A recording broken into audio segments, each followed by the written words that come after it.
सलाम अस्नोन आदाब। नूरी academy YouTube channel पर आपका इस्तकबाल किया जाता है।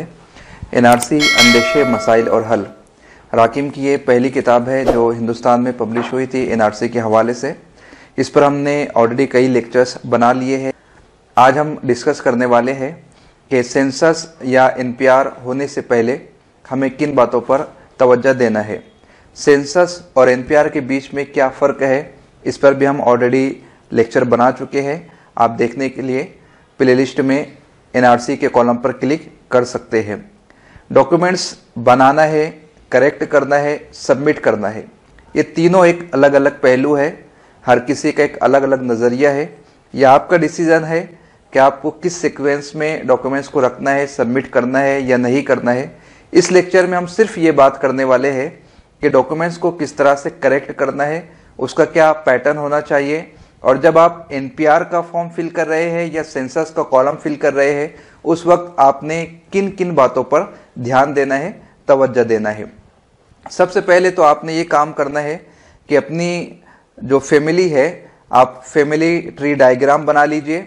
यानी कि जब आपके घर गवर्नमेंट का कोई एम्प्लॉय या नुमाइंदा आता है सेंसस करने के लिए, या जिस तरह का हम डिमांड कर रहे हैं एनपीआर में जो 5 कॉलम 6 कॉलम ऐड किए गए उसको विड्रॉल कर लिया जाए और पुराने तर्ज पर यानी 2010 और 11 के मुताबिक ही सेंसस किया जाए, तो उसके मुताबिक जब आपके घर कोई नुमाइंदा आएगा तो आपके सामने एक कॉलम लिस्ट होनी चाहिए जिसमें आपके तमाम घर वालों के नाम, उनकी तारीख पैदाइश और जाए मकाम यानी जहां पैदाइश हुई थी उस जगह का, उस मकाम का नाम होना चाहिए। एक पूरा फॉर्मेट आप उसके मुताबिक तैयार कर ले। दूसरा पहलू निकल कर सामने यह आता है कि बहुत सारी बयानबाजियां इस ताल्लुक से सुनने में आ रही है। कोई कहता है कि 14 डॉक्यूमेंट्स की लिस्ट है जिसमें से 3 डॉक्यूमेंट्स होने चाहिए, प्रेजेंट करने चाहिए। वो 14 डॉक्यूमेंट्स है क्या, मैं आपको वो पढ़कर सुनाता हूँ। Birth certificate, ration card, voter ID, bank passbook, जमीन खरीदी बिक्री के पेपर्स, जॉब कार्ड या service card, passport, Aadhaar card, पारिवारिक रजिस्टर की कॉपी, हाई स्कूल के documents, driving licence, gas connection, बिजली कनेक्शन या पैन कार्ड। लेकिन इस पर कुछ बयानात इस तरह से आ रहे हैं कि इस मरतबा का सेंसस या इस मरतबा का एनपीआर वो ओरली होने वाला है।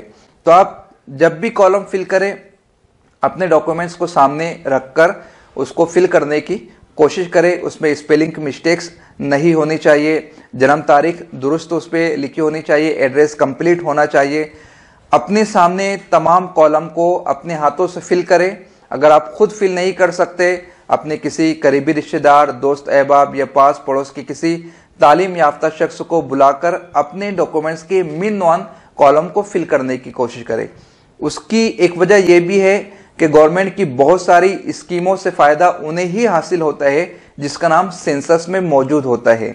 अगर आप सेंसस में एंट्री नहीं करवाएंगे तो उन स्कीमों से फायदा मिलना आपको बंद हो जाएगा। अब आपको जमा करवाना है या नहीं करवाना है, आज हम इस पर बात नहीं करने वाले। वो एक टेक्निकल पहलू है, एक अलग पहलू है।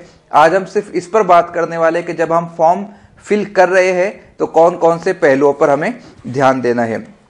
तो उसमें सबसे पहले यही कि जिस तरह आपका एलसी पर, जन्म दाखिले पर या पासपोर्ट पर नाम है उसके मुताबिक आप कॉलम को फिल करेंगे, तारीख पैदाइश को देख लेंगे। ये इसलिए भी ज़रूरी है कि इस बात का भी इम्कान जाहिर किया जा रहा है कि एनपीआर या सेंसस ही डेटा बनेगा एनआरसी के लिए। तो बहुत सारे लोग ये इस वक्त बोल रहे हैं कि जो हो रहा है हो लेने दो, उसके बाद हम डॉक्यूमेंटेशन पर देखेंगे, फिलहाल हम प्रोटेस्ट पर तवज्जो देने की कोशिश करेंगे। जब एक मरतबा आपका डेटाबेस बन चुका उसके बाद अगर फोर्सफुली आपको डॉक्यूमेंट सबमिट करने के लिए कहा जाता है और क्रॉस मैचिंग में दोनों डेटा आपका मिसमैच हो जाएगा, और जब मिसमैच हो जाएगा तो डिफॉल्टर बनने के चांसेस बहुत ज्यादा बढ़ जाएंगे। इस सूरत में जो भी फैसला आपने करना है सोच समझ कर करना है। किसी की जज्बाती बातों में आपने आना नहीं है। लीगल एडवाइजर से आप मशवरा कर ले, वकला की टीम से आप मशवरा कर ले, आपने जिसे सरपरस्त माना है, रहबर माना है, उसके पास जाकर डिस्कस कर ले कि आपने कौन सा काम करना है, किस तरह के कार पर अमल करना है। एक एहतियात और आपने ये करनी है कि अगर वो ऑफिसर, वो एम्प्लॉय या सरकारी कर्मचारी आपके घर पेंसिल से कॉलम फिल करता है तो उसे आप मना कर दें। आप पेन से तमाम कॉलम को फिल करवाइए, अपने हाथों से कॉलम को फिल करें, या आपके पास पड़ोस में जो एजुकेटेड पर्सन है उसको बुलाकर कॉलम को फिल करने की कोशिश करें। उसके बाद आप उससे ओसी ले लें या फिर उस कॉलम की जेरॉक्स कॉपी अपने पास महफूज कर ले। अगर वो जेरॉक्स करने की परमिशन नहीं देता है, हर किसी के पास स्मार्टफोन होता है, वो उस फॉर्म की फोटोकॉपी अपने पास महफूज कर ले और उसका प्रिंट आउट लेकर अपने पास महफूज रख ले। तो ये कुछ एहतियाती तदाबीर थी। अब देखने में यह आ रहा है डॉक्यूमेंटेशन के हवाले से बहुत सारे लोग Aadhaar card, ration card, PAN card पर फोकस कर रहे हैं, जबकि सेकेंडरी डॉक्यूमेंट्स है।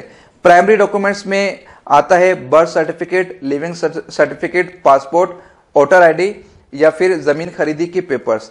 ये प्राइमरी सोर्स है, ये प्राइमरी डॉक्यूमेंट्स है। आप पहले इस पर फोकस करें, और अगर दूसरे डॉक्यूमेंट्स में आपके नामों में, तारीख पैदाइश में, एड्रेस में गलतियां है, तो आप प्राइमरी सोर्स के डॉक्यूमेंट्स के अकॉर्डिंग सेकेंडरी डॉक्यूमेंट्स को करेक्ट करने की कोशिश करें। ये बहुत ज्यादा जरूरी हो जाता है। कुछ लोगों के नाम में गलती होती है, कुछ लोगों की जन्म तारीख में गलती होती है, कोई अपने पासपोर्ट को अपडेट करवाना चाहता है। अगर आपका ये ज़ौक बरकरार है, अगर आप इसमें इंटरेस्ट लेना चाहते हैं या ले रहे हैं, तो आप हमें जरूर कमेंट करें। हम एक सीक्वेंस और एक सिलसिला शुरू करना चाहते हैं। आप जन्म दाखिला किस तरह बनाएं, एलसी में अगर फॉल्ट है कलर की मिस्टेक की वजह से या स्कूल की मिस्टेक की वजह से, उसे लीगली किस तरह आप दुरुस्त करें, या फिर पासपोर्ट किस तरह से अपडेट करें, ration card, PAN card, voter ID, ये तमाम तरह डॉक्यूमेंट्स की जानकारी हम आपको देना चाहते हैं। लेकिन जो एक परसेप्शन बन चुका है कि सिर्फ हम फोर्सफुली प्रोटेस्ट पर तवज्जो दे रहे हैं, जबकि ऑलरेडी हमने डिस्कस किया कि इसके 3 पहलू है, रिट पिटिशन, डॉक्यूमेंटेशन, प्रोटेस्ट। तो आप अगर इस पे इंटरेस्ट लेना चाहते तो आप कमेंट्स करके बताएं, हम इस सिलसिले को दराज करेंगे। मिलते हैं नेक्स्ट लेक्चर में, जिसमें हम इस बात पर फोकस देने की कोशिश करेंगे कि हम डिफॉल्टर ना बने, उसके लिए क्या क्या स्टेप्स हमें उठानी चाहिए। खुदा हाफिज।